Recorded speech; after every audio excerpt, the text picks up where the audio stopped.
নমস্কাৰ বন্ধুসকল, Assamese preparation চেনেলটোলৈ আপোনাক আকৌ এবাৰ স্বাগতম জনাইছোঁ। আৰু আজিৰ ভিডিঅ'টোত আমি আলোচনা কৰিম PNLD 2018 বৰ্ষৰ প্ৰশ্ন কাকতটো সমাধান কৰিম। আৰু আমি ইয়াকে তিনিটা ভাগত ভাগ কৰি লৈছোঁ বা গ্ৰুপত ভাগ কৰি লৈছোঁ। আমি এটা গ্ৰুপ এদিনত সমাধান কৰিম। আৰু আজি প্ৰথম প্ৰশ্নটো হ'ব, who discovered the occurrence of oil in Assam. আৰু ইয়াৰ উত্তৰটো হৈছে 2 নম্বৰ। কি কৈছে প্ৰশ্নটোত যে অসমত প্ৰথমবাৰৰ বাবে তেল উৎঘাটন কোনে কৰিছিল বা আৱিষ্কাৰ কোনে কৰিছিল। আৰু ইয়াৰ উত্তৰটো হৈছে দুই নম্বৰ ইডুইন ট্ৰেক। আৰু 2 নম্বৰ প্ৰশ্নটো হৈছে the first capital of the Ahom kingdom was established at, অৰ্থাৎ আহোমসকলৰ প্ৰথম ৰাজধানী ক'ত স্থাপন কৰিছিল।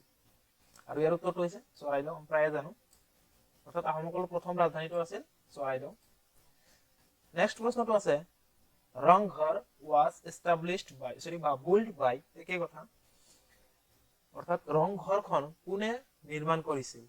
অৰ্থাৎ কেইজনমান ৰজাৰ নাম দিয়া আছে তলত। আৰু ইয়াৰ উত্তৰটো হৈছে কিং ৰুদ্ৰ সিংহা, অৰ্থাৎ ৰজা ৰুদ্ৰসিংহই ৰংঘৰখন নিৰ্মাণ কৰিছিল। নেক্সট প্ৰশ্নটো আছে which town of Assam is known as the city of eternal romance, অৰ্থাৎ অসমৰ কোনটো চহৰক বা কোনখন চহৰক চিটি অফ এটাৰ্নেল ৰোমান্স হিচাপে জনা যায়। ইয়াৰ উত্তৰটো হৈছে 2 নম্বৰ তেজপুৰ। তেজপুৰক চিটি অফ এটাৰ্নেল ৰোমান্স হিচাপে জনা যায়।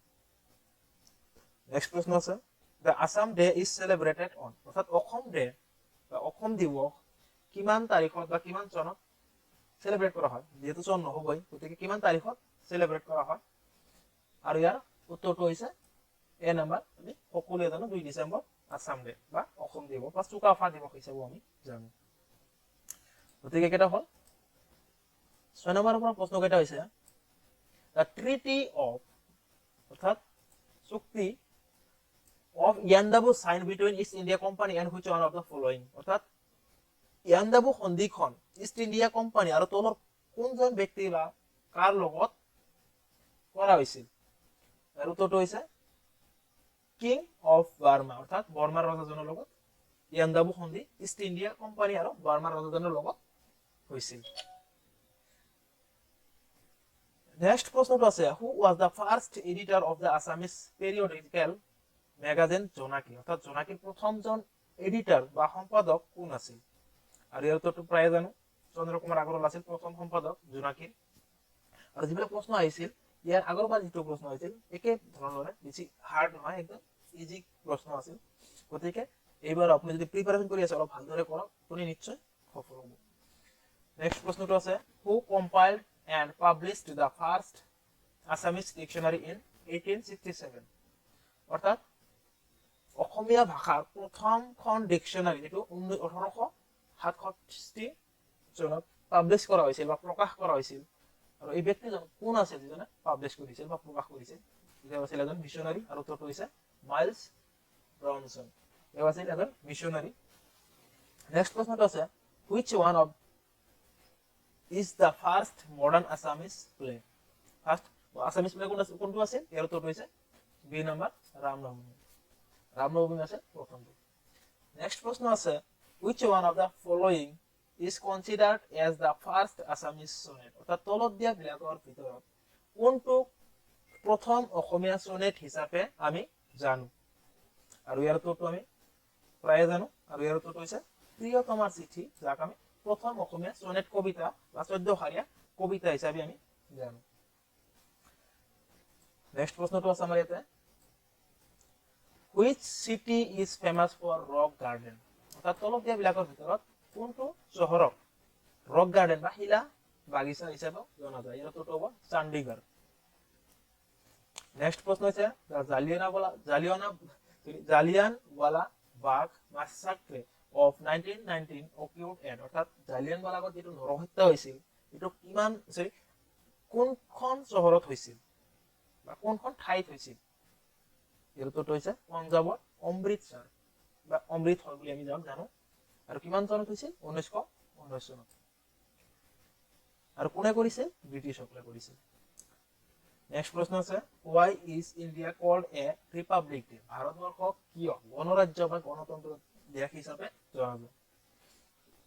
আৰু ইয়াৰ উত্তৰটো হৈছে the head of the state is elected by the people, অৰ্থাৎ ৰাষ্ট্ৰৰ মুৰব্বীজনক জনসাধাৰণৰ দ্বাৰা নিৰ্বাচিত কৰা হয়। এই নম্বৰটো হ'ব শুদ্ধ উত্তৰ। প্ৰশ্নবিলাক একেবাৰে ইজি। আৰু নেক্সট প্ৰশ্নটো হৈছে আমাৰ ইয়াতে under which article the Jammu and Kashmir state was accorded special status? অর্থাৎ ভারতীয় সংবিধানৰ কোনটো অনুচ্ছেদৰ জৰিয়তে জম্মু আৰু কাশ্মীৰক স্পেশাল পাৱাৰ দিয়া হৈছে? আৰু ইয়াৰ উত্তৰটো হ'ব আৰ্টিকেল 370।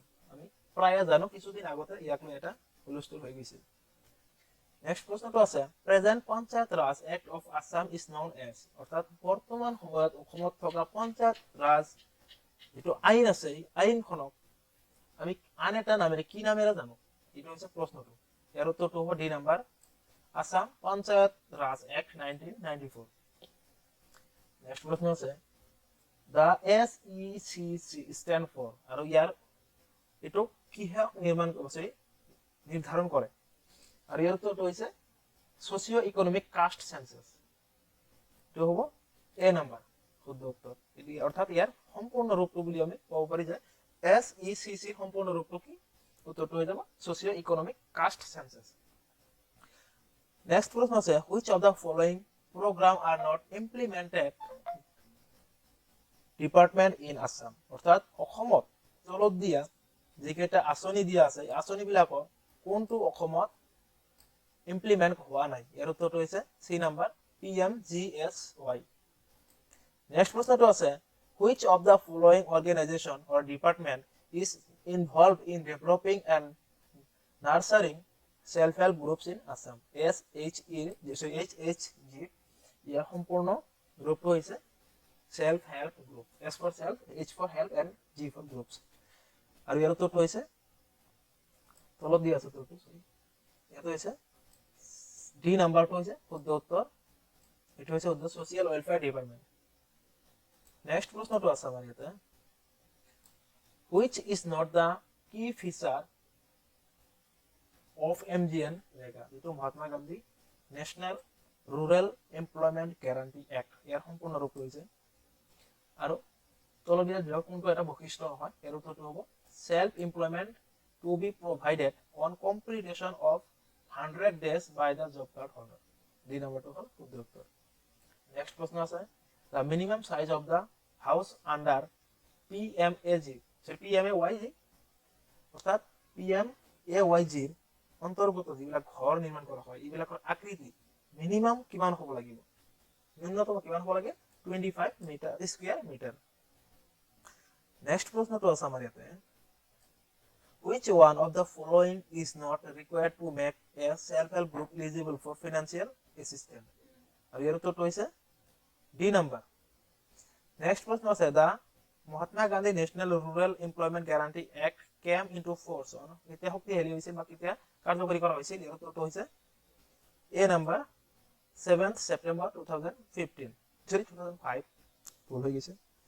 আৰু ইয়াৰ নেক্সট এটা গ্ৰুপ আছে গ্ৰুপ বি আৰু গ্ৰুপ সি। আপুনি যদি ভিডিওটো ভাল লাগিছে লাইক কৰি দিব আৰু আমাৰ চেনেলটো সাবস্ক্ৰাইব কৰি দিয়ক আগন্তুক ভিডিওবিলাক পাবলৈ। যেহেতু আমি সময় দিব পৰা নাই গতিকে আমি ভিডিও দিয়াত আমি অলপ দেৰি হৈ গৈছে। আৰু আগন্তুক যেহেতু আপোনাৰ এটা পৰীক্ষা আছে PNRD অন্তৰ্গত, গতিকে আপুনি প্ৰশ্নবিলাক ৰেগুলাৰলি ৰিভাইজ কৰি থাকক, নিশ্চয় সফল হ'ব। আৰু পৰৱৰ্তী ভিডিওবিলাক পাবলৈ চেনেলটো সাবস্ক্ৰাইব কৰিবলৈ নাপাহৰিব। Thank U.